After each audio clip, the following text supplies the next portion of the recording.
E nós vamos fazer contato com o professor de Ciência Política da Universidade Federal do Rio de Janeiro, coordenador do Núcleo de Estudos sobre a Democracia Brasileira, Josué Medeiros. Bom dia, Josué. Salve, Glauco, bom dia. Bom dia, estar aqui de novo. É um prazer estar aqui de novo com você. Prazer é nosso em recebê-lo, Josué. E ontem nós tivemos aí o dia seguinte, o day after do 7 de setembro, né, que foi bastante comentado no meio político por conta praticamente do sequestro, né, da data por parte do presidente Jair Bolsonaro, e 5 partidos anunciaram que vão ingressar com ações na Justiça Eleitoral contra o presidente em função dos atos políticos alusivos a esse feriado, né, que na verdade tiveram um caráter eleitoral. E eles prometeram denunciar o presidente no TSE por abuso de poder econômico e abuso de poder político.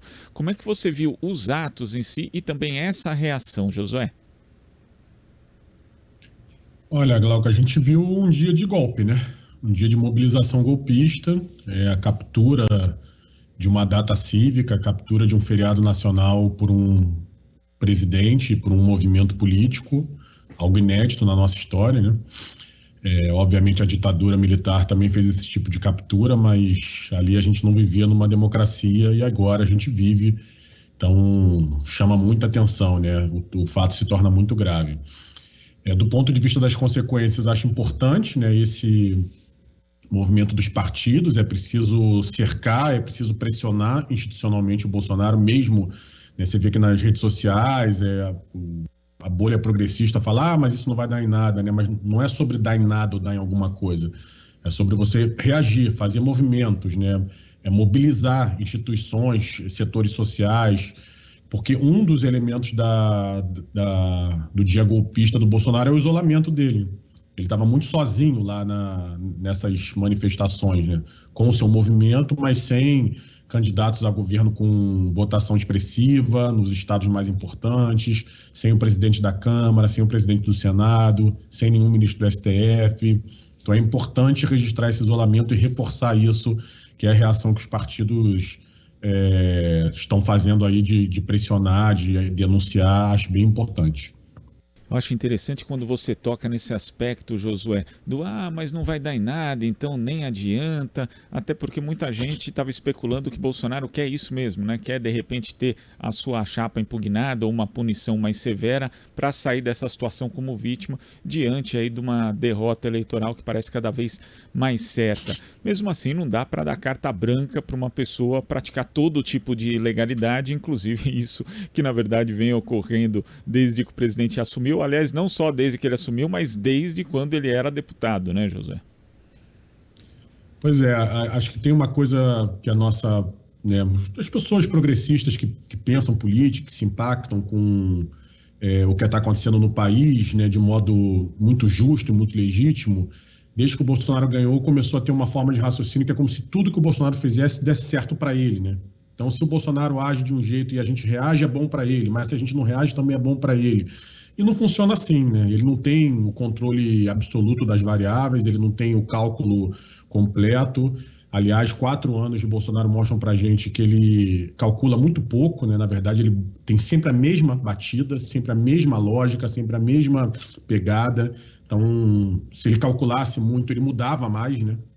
E aí, nesse caso, foi o que você falou. Se ele tem trânsito livre para fazer o que quiser, é óbvio que ele avança mais. E que a reação, por mais que ele use isso depois com a própria base para se vitimizar, mas a reação freia, barra, né? De alguma maneira, ainda que bem limitada. E se a gente tivesse feito isso desde que ele é deputado e ameaçou matar o Fernando Henrique, por exemplo, talvez a gente estivesse numa situação diferente, né?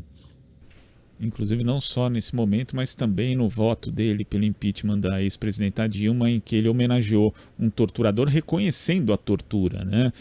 Ao falar ali que o coronel Brilhante Ustra era o pavor de Dilma Rousseff, porque antes, né, Josué, a gente tinha ali na pós-saída na redemocratização, pessoas que vinham da ditadura negando que houvesse tortura, ou então falavam, olha, mas isso era episódico, não era uma política de Estado, eram agentes que faziam. Hoje não. Hoje o Jair Bolsonaro ele representa uma virada nisso, porque se assume a tortura e se homenageia a tortura, Josué. Exatamente, né? O histórico do Bolsonaro no Congresso é a cada legislatura avançar mais nessa explicitação, né, da violência como um método legítimo de resolução dos conflitos, ou seja, em substituição à democracia, né, que é um regime do diálogo, do pacto. Então teve esse episódio em que ele disse que metralhava o Fernando Henrique, que era então presidente, o episódio em que ele disse que a deputada Maria do Rosário merecia ser estuprada, e as constantes falas em defesa da tortura, que o voto dele no golpe parlamentar contra a presidenta Dilma é a expressão máxima, mas não foi a única, né? Ele fez essa fala várias vezes. E a gente assistiu a isso, né? Obviamente que as bancadas parlamentares, democráticas e de esquerda protocolavam denúncias no Conselho de Ética, mas não é sobre denúncia de um setor, né? É sobre como as instituições deveriam parar ali e falar, ó, isso aqui é uma linha que não pode ser cruzada, e a gente nunca fez isso. Então, parte do processo pós-eleição, caso, né, a gente consiga confirmar aí a vitória de algum presidente democrático em 2 de outubro, ou 30 de outubro, né, no segundo turno, e depois a posse, como é que reorganiza, como é que refaz nossos pactos para que esse tipo de manifestação autoritária e repugnante não seja permitida. Agora, você falou do isolamento de Jair Bolsonaro, né? E ele ontem cancelou a ida ao evento de comemoração do bicentenário da independência no Congresso Nacional, uma solenidade que reuniu ali autoridades dos poderes da República, também de outros países, e a ausência dele recebeu críticas, e a postura também do ex-capitão nos eventos de quarta-feira, em homenagem ao 7 de setembro, também foram citadas na ocasião. Isso evidencia ainda mais esse isolamento que estava ali bastante evidente no palanque do desfile cívico-militar do próprio dia 7 de setembro, Josué? Evidencia sim, Glauco. Acho que a gente tem algumas demonstrações desse isolamento, né? A gente não teve nenhuma manifestação de ninguém importante do judiciário a favor dele, então isso é bem importante. A mídia como um todo, tanto a mídia alternativa progressista quanto a mídia empresarial, que costuma dourar mais a pílula, né? Também não teve ninguém passando pano, digamos assim, a expressão da moda. O parlamento não perfilou com Bolsonaro, e eu tenho destacado do ponto de vista eleitoral o fato de que nenhum candidato ao governo do estado que é competitivo e é do campo do Bolsonaro, né, de direita, mesmo dos partidos do Bolsonaro, fez coro às mobilizações golpistas do Bolsonaro, né? Eu acho esse elemento bem importante, porque os candidatos a governo estadual que são competitivos querem ganhar a eleição e percebem que o caminho que o Bolsonaro aponta não os leva à vitória eleitoral, né? Os leva ao isolamento, ainda que você mantenha uma base muito forte, muito coesa. Então, eu quero destacar muito isso do ponto de vista eleitoral. Vamos ver hoje, né, se o Datafolha, que sai à noite, que pegou o campo pós 7 de setembro, confirma que esse tipo de mobilização golpista do Bolsonaro não traduz, não resulta em dividendos eleitorais positivos.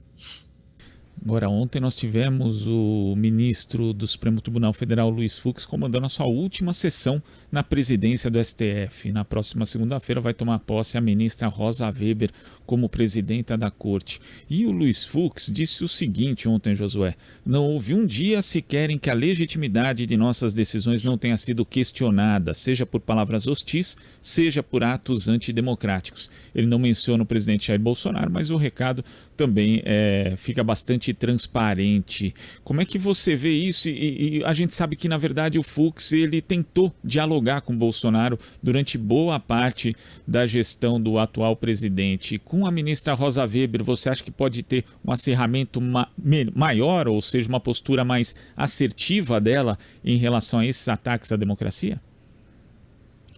Eu espero que sim, porque ela é presidente agora durante o processo eleitoral, né? Então, se ela e o Alexandre de Moraes, que preside o Tribunal Superior Eleitoral, não acirrarem a defesa da democracia, o Bolsonaro vai avançar.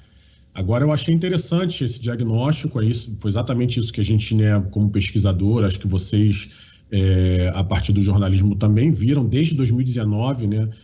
O Bolsonaro atacou as instituições. Eu acho muito importante frisar desde 2019, porque em algum momento pareceu que ele só fez isso quando a pandemia começou, e não é verdade. Ele já estava fazendo isso desde o primeiro dia de governo. E lamentar que o Fux não tenha citado o Bolsonaro, né? Era importante nesse momento ele se despedindo aí da presidência da Suprema Corte, dar nome aos bois e deixar nítido para a sociedade brasileira o papel do presidente da República nesse questionamento diário que o nosso sistema jurídico sofreu, tanto do Poder Executivo quanto dessa militância mais radicalizada do bolsonarismo. E, Josué, ontem também o ex-presidente Lula falou num evento em Nova Iguaçu, no Rio de Janeiro, dizendo que o público do 7 de setembro de Bolsonaro parecia a Ku Klux Klan, né? E chamou o presidente de Bozo, inclusive, né? No vídeo do 7 de setembro ali, em que ele responde, foi bastante atacado, severamente atacado, de forma baixa pelo presidente Jair Bolsonaro nos discursos que ele fez ali no dia da independência. O ex-presidente Lula respondeu num vídeo também, inclusive citando o episódio da compra em dinheiro vivo de 51 imóveis por parte da família Bolsonaro, já mudando um pouco o nível de resposta, né, que antes muitos consideravam inclusive muito amena. Você acha que isso está inaugurando uma nova fase da campanha em que o ex-presidente Lula vai para um embate direto com Bolsonaro? Acho que sim, Glauco. A gente teve já no programa eleitoral do Bolsonaro, antes do dia 7 de setembro, uma subida de tom contra o Lula, né? As propagandas estão bem agressivas, então parece que a estratégia da campanha do Bolsonaro é aumentar, né, o tom de criminalização do Lula, e seria estranho, né, se a campanha do Lula não reagisse. Então esse processo marcado aí pela fala do Lula em Nova Iguaçu talvez inaugure, eu acho que sim. A gente tem que ver como é que isso vai chegar na propaganda oficial. Mas eu acho que o importante desse diagnóstico de que os dois estão subindo um tom um com o outro é o reforço da polarização, né? Que é algo que a gente já esperava para a reta final. Tem que lembrar que a gente já está com um alto índice de pessoas com decisão de voto, né? 75% das pessoas, em geral, nas pesquisas, dizem que já decidiram o voto para presidente. E esses 25% que não decidiram, em geral, são justamente os eleitores da chamada terceira via, né? Do Ciro, da Tebet. Então vai haver aí uma disputa muito grande do Lula por esse eleitor para tentar resolver no primeiro turno e do Bolsonaro por esse eleitor para tentar chegar mais perto do Lula no segundo turno, porque se tem segundo turno e a distância é muito grande, é muito difícil do Bolsonaro virar. Então, até para a mobilização golpista que ele quer fazer no segundo turno, ele precisa diminuir a distância para o Lula.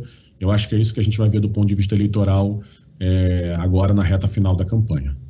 Agora, falando justamente dessa reta final, né? Quando a gente observa o perfil dos eleitores, talvez o eleitor do Ciro Gomes ele esteja mais propenso a migrar eventualmente para uma candidatura do ex-presidente Lula do que, por exemplo, os eleitores da candidata Simone Tebet.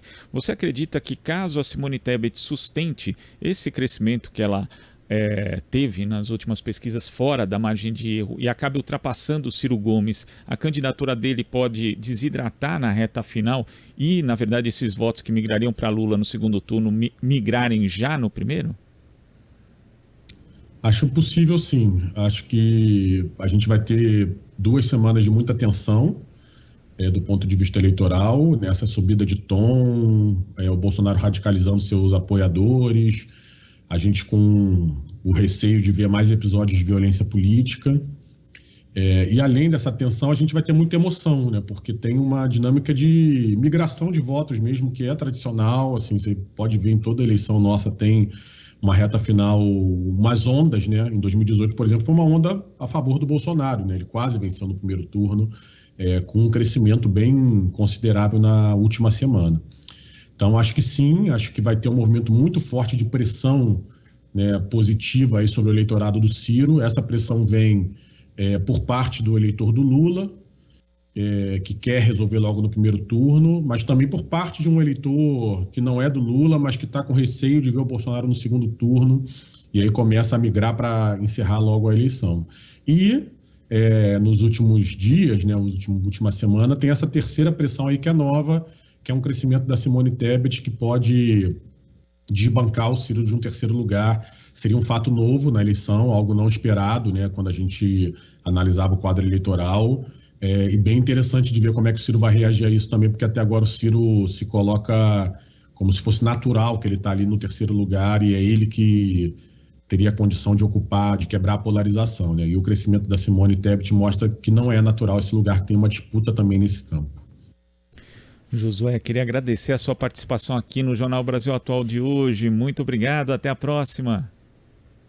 Até a próxima, agradeço vocês e que a gente tenha aí uma reta final de eleição para fortalecer a nossa democracia, que é o que o Brasil precisa. Tá certo. Conversamos aqui com o professor de Ciência Política da Universidade Federal do Rio de Janeiro e coordenador do Núcleo de Estudos sobre a Democracia Brasileira, Josué Medeiros. Estamos apresentando Jornal Brasil Atual. As notícias que os outros não dão.